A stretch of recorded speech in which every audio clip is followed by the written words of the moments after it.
turma, tudo bem com vocês? Chegando para mais uma aula da nossa disciplina.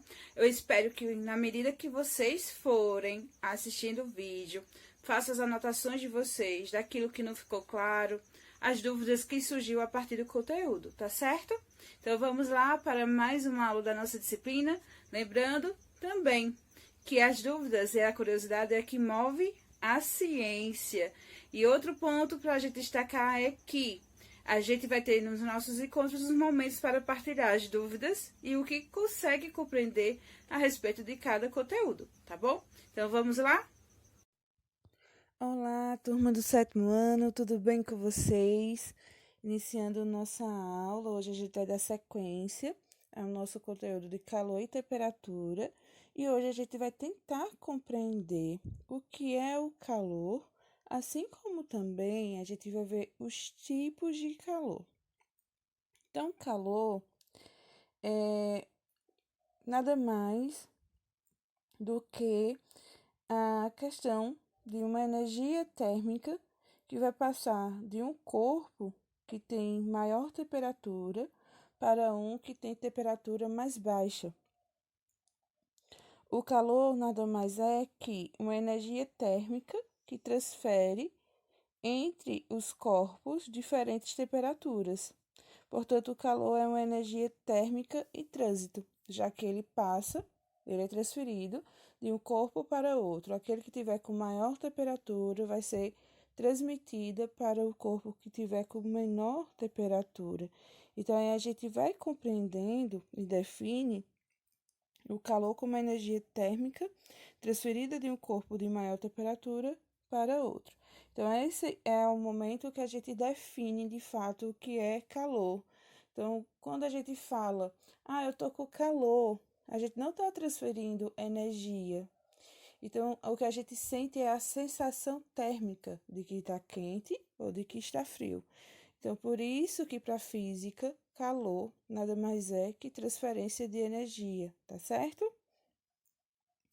E aqui a gente vai ver as unidades de medidas de calor. Então, como você já sabe, calor é uma energia transferida. E no Sistema Internacional de Medidas, o calor é medido por joule. No entanto, a unidade mais usada para medir o calor é a caloria. E uma caloria, ela corresponde a uma quantidade de 1 grama de água necessária para elevar a temperatura ao nível do mar. Então, por exemplo, se a água ela está em 14,5 graus Celsius e para elevar a temperatura ao nível do mar precisa de 1 grama, então vai ficar 15,5 graus Celsius, que em joules, 1 caloria equivale a 4,18 joules. Então, no dia é comum a gente se referir a calorias como unidade de medida de valor energético de alimentos, que na realidade, na maioria dos casos, trata-se de unidade de quilocaloria, que é a caloria alimentar. Então, por exemplo, quando a gente escuta dizer uma maçã possui 100 calorias, na verdade quer dizer 100 quilocalorias, que isso significa que a maçã contém nutrientes que pode, após a digestão e as reações metabólicas, liberar em nossas células uma quantidade energética em torno de 100 calorias ou 4.018 joules. Na verdade, 4.418 milhões de joules. Corrigindo, tá, gente? E aí a gente tá vendo a questão dos rótulos de alimentos com relação às calorias, que é obrigatório na rotulagem desde o dezembro de 2003, a partir do que foi posto pela Anvisa, que os fabricantes indicassem as informações como quantidade, peso e composição do produto. E não sei se vocês já viram, mas existe uma tabela por trás da embalagem, né, do produto que consta os nutrientes que tem no alimento, como carboidratos, proteínas, gorduras, fibras, sódios, entre outros, assim como também o valor energético, né, que faz referência a cada um desses nutrientes. E o valor energético ele é descrito de forma de quilocalorias ou quilojoules e representa a quantidade total de energia do produto que pode ser revertida para o organismo. E aí a gente tem os produtos light e diet, tá? E qual a diferença? Então, os produtos tidos como diet, eles têm ausência de algum tipo de nutriente. Por exemplo, para quem tem diabetes, vai ser necessário que esteja ausência de carboidratos, que é um tipo de açúcar. Então, possa ser que num alimento ele tenha essa ausência. E aí, por exemplo, a gente tem sódio, tem gordura. Então, lá vai ter a ausência de algum desses nutrientes, ou mais de um deles. Isso é um alimento diet. No light, o que a gente vai ter é a diminuição em termos calóricos dos nutrientes, como açúcar, gordura, colesterol, sódio. E vale a gente refletir também que alguns alimentos, por exemplo, o chocolate, quando é diet, ele pode ter a ausência do açúcar, tá? Mas ele pode superar a quantidade de gordura por conta da ausência do açúcar. Então, a gente tem que procurar um nutricionista, a gente tem que procurar saber, de fato, quando a gente está adquirindo aquele alimento, se ele realmente vai trazer benefícios para o nosso organismo ou não. Não é porque está o termo light ou diet que ele realmente vai nos fazer bem. E aqui a gente vai ver os tipos de calor, que quando o corpo ele é formado por certas substâncias, ele recebe ou perde calor. Então, duas coisas podem ocorrer. A temperatura pode variar para mais ou para menos, ou ele pode ainda mudar de estado físico. Se ele mudar do sólido para o líquido ou vice-versa, ou líquido para o gasoso ou vice-versa, também é possível, em algumas circunstâncias, passar direto do estado sólido para o gasoso, ou também do gasoso para o sólido, tá certo? Então, essas mudanças de estado físico sempre ocorrem em uma temperatura específica. Isto é, uma temperatura de um corpo, ele vai estar variando e o estado físico também vai estar mudando.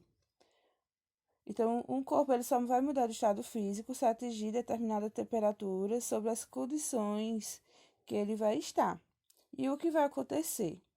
Se a temperatura variar, mas sem alterações do estado físico, quando a temperatura de mudança do estado físico for atingida, toda a energia que foi recebida ou perdida passa a ser usada para manter o estado físico do corpo, sem a variação da temperatura. Então, no nível do mar, o gelo derretendo, que é a mudança do estado sólido para o líquido, terá a temperatura de 0 graus Celsius, até derreter por completo. A água, a ebulição, que é a mudança do estado líquido para o gasoso, permanecerá também a 100 graus Celsius, até evaporar por completo. Portanto, para medir a temperatura de calor que o corpo recebe ou perde, temos que analisar dois contextos distintos: se houve a mudança do estado físico ou se houve a variação na temperatura. Esses dois fenômenos nunca vão ocorrer simultaneamente. E aqui a gente tem o que é o calor específico, que nada mais é que é uma quantidade de calor para 1 grama de certa substância, necessita aumentar a sua temperatura a 1 grau Celsius.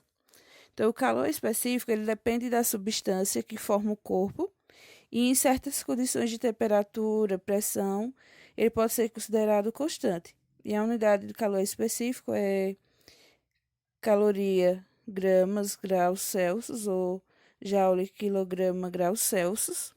Então, quanto maior o calor específico de um corpo, maior a quantidade de calor necessária para aumentar ou diminuir sua temperatura.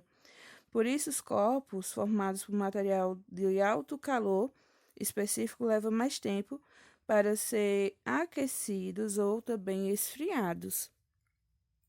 E aí a gente tem a tabela com o valor de calor específico para algumas substâncias. A gente tem a água, o álcool, alumínio, chumbo, cobre, ferro, ouro e vidro, cada um com o valor do calor específico necessário. Aí. E o que é o calor sensível? Bem, gente, quando a gente fala em calor específico, a gente está falando de um corpo que, quando ele é formado por determinada substância, ele ganha ou perde calor sem mudar de estado físico. Essa quantidade de calor é denominada de calor sensível e determina certa variação na temperatura do corpo. A quantidade de calor necessária para elevar a temperatura do corpo depende de sua massa, do material também que ele é feito e do aumento de temperatura que ele vai sofrer, tá? E o calor latente, a imagem cobriu aí um pouquinho, peço desculpa a vocês, mas o calor latente, ele é quando a gente percebe que uma substância, ela recebe ou perde calor, ela poderá alcançar uma temperatura e que haverá mudança no seu estado físico. Então, no calor latente, vai ter uma mudança no estado físico. Se ganhar calor, poderá mudar seu estado físico para o líquido ou do líquido para gasoso. E se perder calor, essas mudanças ocorrerão no sentido contrário. Se colocarmos um termômetro em uma substância que está recebendo o calor e mudando de estado, como a água fervendo, a gente vai ver que a temperatura não varia.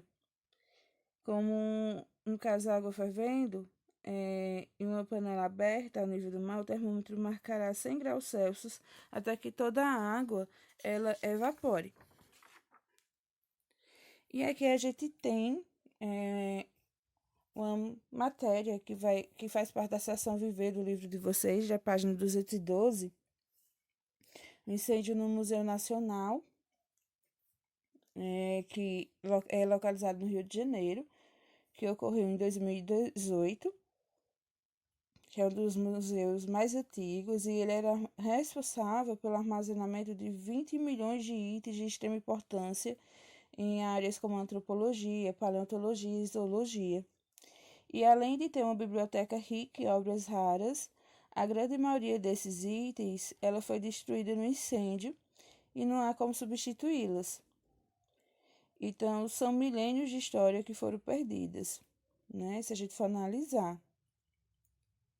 Dentro desse incêndio que houve no museu, e tem um meteorito, um meteorito de Bedegol, que acabou resistindo ao incêndio, tá?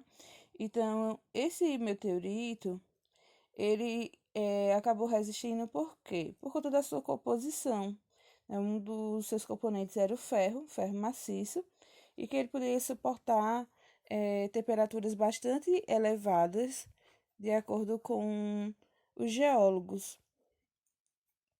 Então, os meteoritos possivelmente têm sido as únicas espécies a resistir, ou que resistiu a essa tragédia. E Bedegol, no caso, o meteorito de Bedegol, ele está intacto, mas as pesquisas realizadas a partir dele nas últimas décadas se perderam também dentro da biblioteca, tá? Então, por mais que ele tenha resistido, os arquivos que tratavam sobre ele acabou não resistindo às temperaturas, né? Ao aumento da temperatura do ambiente causado pelo incêndio. Então, gente, essa foi a nossa aula. Bons estudos, se cuide.